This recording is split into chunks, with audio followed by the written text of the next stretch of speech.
என்ன மாமா வழி இருக்கு? நீங்க என்ன சொல்ல வரீங்க? இல்லம்மா, சத்திரபதி சார் வீட்டுல யாரும் இல்லாம இப்ப தனியா மன உளைச்சலோட இருப்பாரு.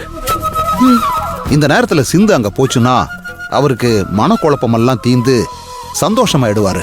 இத ஏன் சொல்றேன்னா, அவரு சிந்துவ மருமகளா எல்லாம் நினைக்கலம்மா, பெத்த பொண்ணா தான் பாக்குறாரு. அதனாலதான் சொல்றேன், சிந்து அங்க போச்சுன்னா கொஞ்சம் கவலை தீந்து நல்லா இருப்பாருன்னு எனக்கு தோணுது. என்னப்பா சொல்றீங்க? அப்போ என்ன சத்ரபதி சார் வீட்டுக்கு மருமகளா போக சொல்றீங்களா?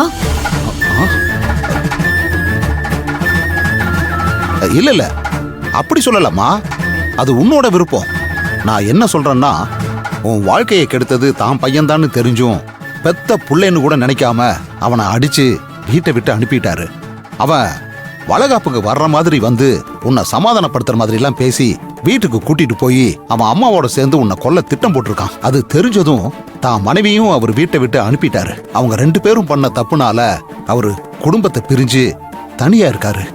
அதனால சிந்து போச்சுன்னா தான் மக மாதிரி அவளை நினைச்சு கொஞ்சம் கவலையை விட்டு அவரு நல்லா இருப்பாரு. அதுக்காகத்தான் சொல்றேன். ஆமா சிந்து, என்னடா அம்மாவை இப்படி சொல்றாங்களே நினைச்சுக்காத.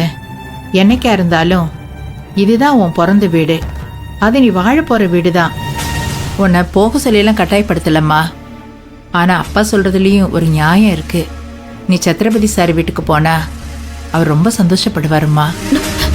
என்னம்மா பேசுறீங்க நீங்க? ஏற்கனவே என் வயித்துல வளர குழந்தை தான் தம்பியோடது இல்ல. இவ வேற யார்கிட்டயோ ஏமாந்துட்டு வந்து சொத்துக்கு ஆசைப்பட்டு என் தம்பி மேல பழிய போட்டு நாடகம் ஆடுறான்னு சொல்லிட்டு இருக்கா. இன்னைக்கு சத்ரபதி சார் சொத்தை எழுதி வைக்க போறேன்னு சொன்னதுக்கு அந்த பூர்ணிமா என்ன சொன்னா? இவள நம்பாதீங்க, இவ நடு தெருவுல தவிக்க விட்டு போயிடுவான்னு சொன்னாலா இல்லையா?